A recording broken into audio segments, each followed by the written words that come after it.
तो आज हम लोग बात करेंगे केमिस्ट्री के यूनिट 2 स्ट्रक्चर ऑफ एटम के बारे में। जब हम इस चैप्टर को देखते हैं तो ऐसा लगता है कि ये केमिस्ट्री का एक ऐसा बेसिक चैप्टर है जिसको अगर हम अच्छे तरीके से समझ लेते हैं तो पूरी की पूरी केमिस्ट्री को समझना बहुत आसान हो जाता है। इस बात को समझिएगा, एक्चुअली अगर आपने एटॉमिक स्ट्रक्चर को या स्ट्रक्चर ऑफ एटम को अच्छी तरीके से समझ लिया तो आपको केमिकल बॉन्डिंग समझने में आसानी हो जाएगी और मॉडर्न फिजिक्स जो कि आप 12th में पढ़ते हैं उससे रिलेटेड जितने भी टॉपिक्स हैं उसको भी समझना बहुत आसान हो जाता है। इसीलिए आपको हिस्टोरिकल बेसिस पर एटॉमिक स्ट्रक्चर को बहुत ही अच्छी तरीके से समझ में आना चाहिए। इस बात को आसान बनाने के लिए मैंने इस पूरे चैप्टर को 4 पार्ट्स में डिवाइड किया है। आप देखेंगे कि इस तरीके से 4 पार्ट्स में डिवाइड कर देने से यह चैप्टर काफी आसान हो जाता है। और एक बात और भी मैं आपसे कहना चाहूंगा कि इस पूरे सीक्वेंस में जब आप देखते हैं तो जो सीबीएसई बोर्ड के बहुत सारे ऐसे स्कूल्स हैं जहां पर पार्ट 4 को ही टीचर ज्यादा से ज्यादा फोकस करते हैं, क्योंकि इसमें क्वांटम नंबर्स के बारे में बताया जाता है जिसको मैंने पार्ट 4 बोला है। उसमें ऑर्बिटल्स की जानकारी दी जाती है और क्वांटम नंबर्स के बारे में बताया जाता है। तो ज़्यादा से ज़्यादा टीचर कोशिश ये करते हैं कि बच्चे इलेक्ट्रॉनिक कॉन्फ़िगरेशन को सीख लें और इसी पार्ट पर ज़्यादा से ज़्यादा फोकस करते हैं। जबकि मेरा आपसे रिक्वेस्ट है कि अगर आपने पार्ट 3 को अच्छी तरीके से समझ लिया तो आपकी बेसिक अंडरस्टैंडिंग मॉडर्न फिजिक्स की बहुत अच्छी हो जाएगी। मॉडर्न फिजिक्स की अंडरस्टैंडिंग बेहतर बनाने के लिए आपको ज़रूरी है कि आप इसके पार्ट 3 को आप समझ लें। मॉडर्न फिजिक्स की अंडरस्टैंडिंग कहां पर आपको काम आएगी? ये क्लास 12th की फिजिक्स में काम आएगा। क्लास 12th की फिजिक्स में आप मॉडर्न फिजिक्स लास्ट में आप पढ़ते हैं तो उसकी अंडरस्टैंडिंग के लिए आपको पार्ट 3 मदद करेगा। इसी तरीके से आपको यहां पर पार्ट 2 की अंडरस्टैंडिंग अगर आप अच्छी रख लेते हैं तो ये आपको रे ऑप्टिक्स जो क्लास 12th में आप पढ़ते हैं, रे ऑप्टिक्स और मॉडर्न फिजिक्स की अंडरस्टैंडिंग को बेहतर बना देगा। तो इसीलिए मेरा आपसे रिक्वेस्ट है कि आप पूरे के पूरे कंटेंट को ढंग से समझ लें। पार्ट 2 को भी पढ़ें, पार्ट 1 को भी पढ़ें, पार्ट 3, 4 सबको आप समझ लें। और अगर आपने अच्छी तरीके से इसको समझ लिया तो विश्वास मानिए आपका पूरा का पूरा कॉन्सेप्ट केमिस्ट्री और फिजिक्स में जहां एक फंडामेंटल जो नॉलेज होनी चाहिए वो बहुत अच्छे तरीके से बन जाएगी। पार्ट 1 में हमने क्या रखा है, किस टॉपिक को रखा है, हम उसके बारे में बताना चाहते हैं आपसे। पार्ट 1 में मैंने आपको इनिशियल डिस्कवरीज के बारे में जानकारी देने की कोशिश किया है। इसमें इनिशियल डिस्कवरीज जो एटम के स्ट्रक्चर को लेकर के जो शुरुआती जो डिस्कवरीज हुई थी उन पर बेस्ड हमने आपको नॉलेज देने की कोशिश किया है। तो इसमें इनिशियल डिस्कवरीज जो हुई थी उनको हमने यहां पर रखा है। जैसे कि अगर आप देखें तो आज के डेट में अगर आपसे मैं एक पल के लिए एक सवाल करूं और आपसे बोलूं कि आप थोड़ी देर के लिए आप हिस्ट्री में मेरे साथ वापस चलिए, इतिहास में, हिस्ट्री में आप मेरे साथ बैक होकर के चलिए और आज नहीं 2016 में नहीं 1800 के अराउंड चलिए, तो उस समय एटम का जो मॉडल था वो आज के एटम के मॉडल से काफी डिफरेंट था। जैसे मैं अगर आपसे कहता हूं 1800 में के अराउंड एटम के बारे में क्या आइडिया था और 2016 में आप जिस एटम को जानते हैं उस एटम के बीच में क्या डिफरेंस है उसको मैं बताना चाहता हूं। 2016 में आप अपने क्लासरूम में बैठे हुए हैं, आप अपने घर पे बैठे हुए हैं और आप एटम के स्ट्रक्चर को कुछ इस तरीके से समझते हैं कि आप जानते हैं कि बीच में एक न्यूक्लियस होता है। आप जानते हैं ना, एक न्यूक्लियस होता है, न्यूक्लियस और उसके चारों ओर इलेक्ट्रॉन्स रिवॉल्व करते रहते हैं। आप इस बात को जानते हैं। न्यूक्लियस के भीतर होता है प्रोटॉन प्लस न्यूट्रॉन और उसके चारों ओर डिफरेंट शेल्स में या जिसको हम कहते हैं ऑर्बिट्स में इलेक्ट्रॉन्स रिवॉल्व करते रहते हैं। आप इस नॉलेज को रखते हैं। लेकिन 1800 के अराउंड एटम का ऐसा मॉडल अवेलेबल नहीं था। उस समय डाल्टन 1808 की बात है, मैं आपको थोड़ा कुछ फंडामेंटल बेसिक नॉलेज देना चाहता हूं। उस समय डाल्टन ने एटम को कुछ अलग तरीके से सोचा था। उन्होंने माना था कि एटम एक सॉलिड स्फीयर होता है। एटम कैसा होता है? आप मेरे साथ बोलिए, सॉलिड स्फीयर होता है। उनको कुछ भी नहीं पता था कि ऐसा कोई न्यूक्लियस होता है, इलेक्ट्रॉन्स होता है, ऐसा कुछ भी नहीं पता था। वो सिर्फ ये मानते थे कि एटम सॉलिड स्फीयर होता है जिसको फर्दर तोड़ा नहीं जा सकता है, जबकि आप यहां पर देख रहे हैं कि ये एटम फर्दर अपने छोटे छोटे पार्टिकल्स से मिल करके बना हुआ है। तो उस समय डाल्टन का नॉलेज ऐसा नहीं था। दूसरी चीज ये है कि डाल्टन की नॉलेज बहुत कम थी और 1800 के बाद, मैं बहुत मोटे मोटे तौर पर मैं आपको समझाना चाह रहा हूं यहां पर, 1850 के अराउंड आते आते साइंस ने इतना डेवलपमेंट हो चुका था कि अब साइंटिस्ट लोगों ने एटम्स को टूटता हुआ महसूस करना शुरू कर दिया। एटम्स ब्रेक कर सकता है, एटम टूट सकता है, एटम के टूटने से कुछ पार्टिकल्स निकलते हैं, उसके बारे में जानकारी मिली। और उसके बाद धीरे धीरे चल करके हमारी जानकारी हुई कि एटम्स के भीतर इलेक्ट्रॉन्स होते हैं, एटम्स के भीतर प्रोटॉन्स होते हैं, एटम के भीतर न्यूट्रॉन्स होते हैं। ठीक है, धीरे धीरे करके एक एक जानकारी हुई। तो पार्ट 1 में, जिसको मैंने यहां पर एम्फसाइज किया है, पार्ट 1 में मैंने आपको इनिशियल डिस्कवरीज के बारे में बताने की कोशिश की है। इसमें मैंने आपको डाल्टन के एटॉमिक मॉडल के बारे में जानकारी देने की कोशिश किया कि डाल्टन ने क्या सोचा था, डाल्टन्स एटॉमिक मॉडल। इसके बाद हमने सेकेंड पॉइंट पर लिया है डिस्कवरी ऑफ इलेक्ट्रॉन्स। फिर उसके बाद तीसरे पॉइंट पर लिया है हमने डिस्कवरी ऑफ प्रोटॉन, किस तरीके से प्रोटॉन की डिस्कवरी हुई। उसके बाद हमने इनिशियल एटॉमिक मॉडल्स लिए हैं, इनिशियल एटॉमिक मॉडल्स। अब आप यहीं पर सोच रहे होंगे कि मैंने इलेक्ट्रॉन बोल दिया, प्रोटॉन बोल दिया, लेकिन न्यूट्रॉन अभी मैंने नहीं बोला, यहां पर अभी मैंने न्यूट्रॉन नहीं बोला।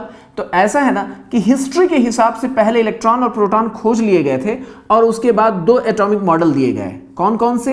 एक मॉडल दिया गया थॉमसन का एटॉमिक मॉडल दिया गया और दूसरा रदरफोर्ड का एटॉमिक मॉडल दिया गया। इस एटॉमिक मॉडल के आ जाने के बाद चल करके कहीं पर, ये चौथा पॉइंट होगा, मोटे तौर पे मैं आपको समझा रहा हूं। और 5वें पॉइंट में आता है डिस्कवरी ऑफ न्यूट्रॉन। ठीक है, तो आप एक न्यूट्रल पार्टिकल के बारे में सोचते हैं। तो यहां पर पार्ट 1 में मोटे तौर पर हम किसके बारे में बात करते हैं? हम डाल्टन के एटॉमिक मॉडल के बारे में बात करते हैं, इलेक्ट्रॉन्स की डिस्कवरी के बारे में बात करते हैं कि इलेक्ट्रॉन कैसे खोजा गया। फिर हम बात करते हैं प्रोटॉन कैसे खोजा गया, और फिर हम बात करते हैं कि शुरुआती एटॉमिक मॉडल्स कैसे बने। उस समय तक प्रोटॉन की नॉलेज नहीं थी, लेकिन 2 एटॉमिक मॉडल दे दिए गए थे, एक थॉमसन का एटॉमिक मॉडल था और दूसरा रदरफोर्ड का एटॉमिक मॉडल था। उसके बाद न्यूट्रॉन की डिस्कवरी हुई। तो ये सारी चीजें हमने पार्ट 1 में रखा है। पार्ट 1 में चल करके जब हम पढ़ते हैं तो लास्ट में पार्ट 1 के बाद हम देखते हैं रदरफोर्ड का जो एटॉमिक मॉडल था वो गलत साबित हो जाता है। रदरफोर्ड का एटॉमिक मॉडल कई सारी बातों को बता नहीं पाता है, तो उसको समझाने के लिए एक नई तरीके से साइंस को सोचने का प्रयास किया गया, एक नया अटेम्प्ट दिया गया, एक नया अटेम्प्ट साइंटिस्ट लोगों ने लिया। उन लोगों ने सोचा कि हमें एटम को समझने के लिए, एटम के स्ट्रक्चर को समझने के लिए लाइट के नेचर को समझना जरूरी है। आप एनसीईआरटी के पेजेस को साथ साथ आप पलटते रहेंगे तो आप देखेंगे कि उसमें 2-3 पेज के बाद ही नेचर ऑफ लाइट और इलेक्ट्रोमैग्नेटिक रेडिएशन के बारे में दिया गया है। उसमें फोटो इलेक्ट्रिक इफेक्ट के बारे में दिया गया है। वो जो जानकारी दी गई है वो हमारे हिस्ट्री को कहीं ना कहीं सपोर्ट करती है। उन्हीं सारी चीजों को मैंने पार्ट 2 में लिया है। पार्ट 2 में मैंने नेचर ऑफ लाइट और इलेक्ट्रोमैग्नेटिक रेडिएशन को समझाने की कोशिश किया है। और अभी चूंकि हम इंट्रोडक्टरी पार्ट में हैं, इसलिए मैंने ये आपको नहीं बता सकता, अभी बताना ठीक भी नहीं होगा, आपको कंफ्यूजन ज्यादा होगा। बस आप ये समझ लें कि रदरफोर्ड का एटॉमिक मॉडल गलत साबित हो जाने के बाद, रदरफोर्ड का मॉडल जब फेल हो गया, तो आगे के मॉडल्स को सपोर्ट करने के लिए हमें लाइट के नेचर की स्टडी से मदद लेनी पड़ी। मतलब ये कि हमने यहां पर कुछ ऐसी जानकारी पाया जिसके बाद एटम के स्ट्रक्चर को समझना आसान हो गया। इसीलिए एनसीईआरटी ने 2-3 पेज के बाद लाइट के नेचर को दे रखा है। उसमें इलेक्ट्रोमैग्नेटिक रेडिएशन के बारे में समझाया है, उसमें फोटो इलेक्ट्रिक इफेक्ट के बारे में बताया गया है, ब्लैक बॉडी रेडिएशन के बारे में बताया गया है। वो जो जानकारी दी गई है आपको एनसीईआरटी में, वो आपके मॉडर्न फिजिक्स से लिंक्ड है। मॉडर्न फिजिक्स की जो आपकी जानकारी है उसको वो सपोर्ट करती है। और ये तो हो गया आपका एकेडमिक पोर्शन कि पार्ट 2 जब हम डिस्कस करेंगे तो उससे आपका मॉडर्न फिजिक्स स्ट्रांग हो जाएगा। इसके साथ ही साथ आपका एटॉमिक स्ट्रक्चर की जो कॉन्सेप्ट्स हैं उसको भी ये मदद देता है। पार्ट 2 में जब हम लाइट के नेचर को समझ लेते हैं, तो यहां पर एक बात आता है, एक बात बन करके आती है, साइंटिस्ट लोगों की एक समझ बनती है कि लाइट को, जिसको अभी तक रेडिएशन हम समझते थे, वेव्स के रूप में समझते थे, ठीक है, उसको इस पार्ट 2 में फोटो इलेक्ट्रिक इफेक्ट को समझाने के समय पार्टिकल के जैसा ट्रीट किया गया। बात समझ पा रहे हैं आप? मैं थोड़ा थोड़ा करके अभी आपको इंट्रोडक्टरी पार्ट बता रहा हूं, आपसे मेरा रिक्वेस्ट है कि अभी थोड़ा थोड़ा आप समझिए, बाकी हम धीरे धीरे चल करके डिटेल में चलेंगे। तो पार्ट 2 में जब हम डिस्कस करते हैं तो हम इलेक्ट्रोमैग्नेटिक रेडिएशन के वेव जैसे फॉर्म को जानते हैं, लेकिन जब हम फोटो इलेक्ट्रिक इफेक्ट को पढ़ते हैं तो उस समय हम लाइट के पार्टिकल नेचर को मानते हुए इसका नेचर हम वेव की बजाय वेव के जैसा ना मान करके, ये वेव जैसा जो नेचर, इसको हम फेल कर देते हैं और हम मानते हैं कि लाइट पार्टिकल के जैसा है। यहां पर एक बात बन करके आती है कि हम अपने तरीके से लाइट के दो नेचर माने, डुअल नेचर ऑफ रेडिएशन यहां पर माना। ठीक है, आप बात समझे, थोड़ा पेशेंस बनाए रखें। डुअल नेचर ऑफ रेडिएशन, यहीं पर आप देख सकते हैं कि इस टॉपिक में हम देखेंगे लाइट को वेव के जैसा और थोड़ी देर बाद हम देखेंगे लाइट को पार्टिकल के जैसा। Dual nature of radiation, radiation का डुअल नेचर।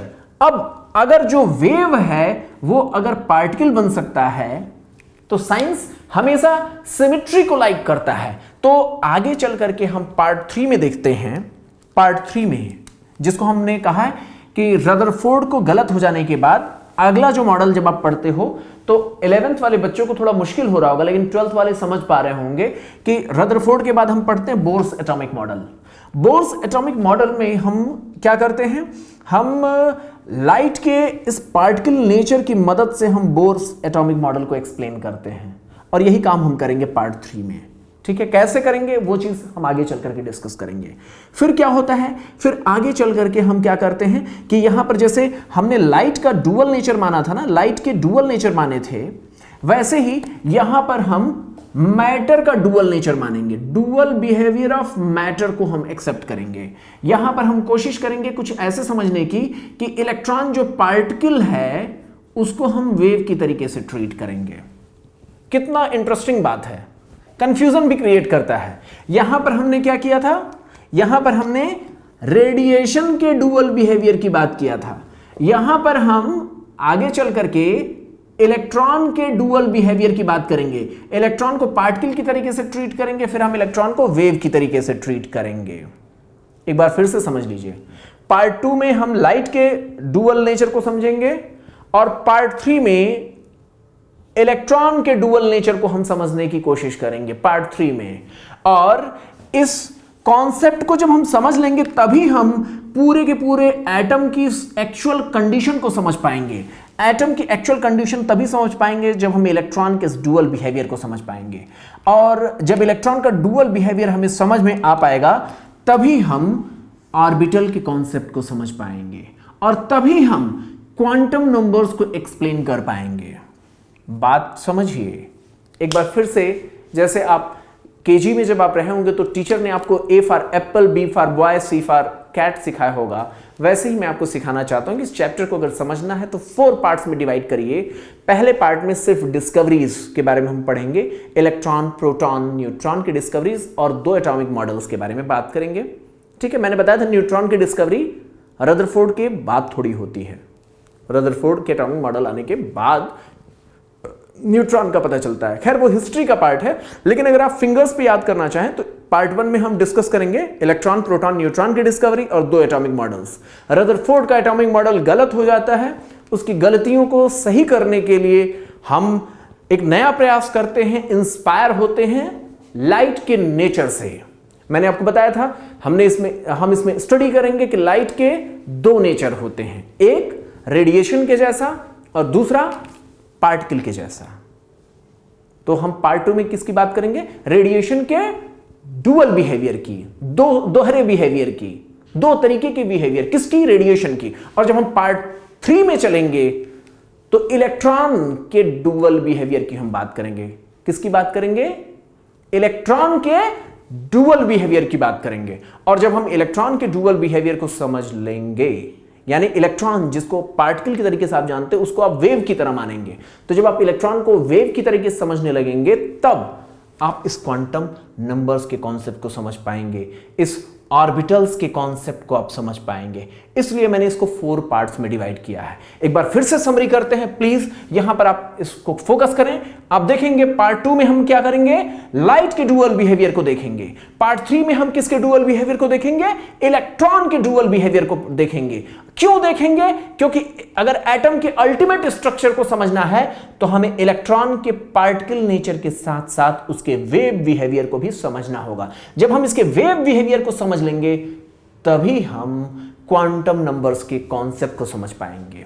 इसीलिए मैंने इस पूरे के पूरे चैप्टर को 4 पार्ट्स में डिवाइड किया है। मैंने आपको बताया है कि आपके 11th के स्टूडेंट्स जो होंगे उनके क्लासेस में क्वांटम नंबर्स पर ही ज्यादा से ज्यादा फोकस करते हैं, वो पार्ट 4 में ही ज्यादा फोकस करते हैं, वो इलेक्ट्रॉनिक कॉन्फ़िगरेशन पे ज्यादा फोकस करते हैं। 12th वाले स्टूडेंट ओवरऑल पूरे स्पेक्ट्रम पे फोकस करते हैं, और एज ए कॉम्पिटिटिव स्टूडेंट जितने भी हैं जिनको आगे चल करके एक बेहतर इंजीनियर, एक बेहतर डॉक्टर बनना है, उनको पूरे के पूरे चैप्टर को अच्छी तरीके से समझना होगा। क्योंकि जब आप इस पूरे चैप्टर को समझ पाएंगे तभी आप केमिकल बॉन्डिंग को अच्छी तरीके से समझ पाएंगे। केमिकल बॉन्डिंग के पूरे कॉन्सेप्ट इसी हिस्ट्री से रिलेट होकर के बनते हैं। तो इसलिए एक एक पार्ट को लेकर के हम लोग अब 1 by 1 चलेंगे। पहले हम पार्ट 1 में स्टडी करेंगे।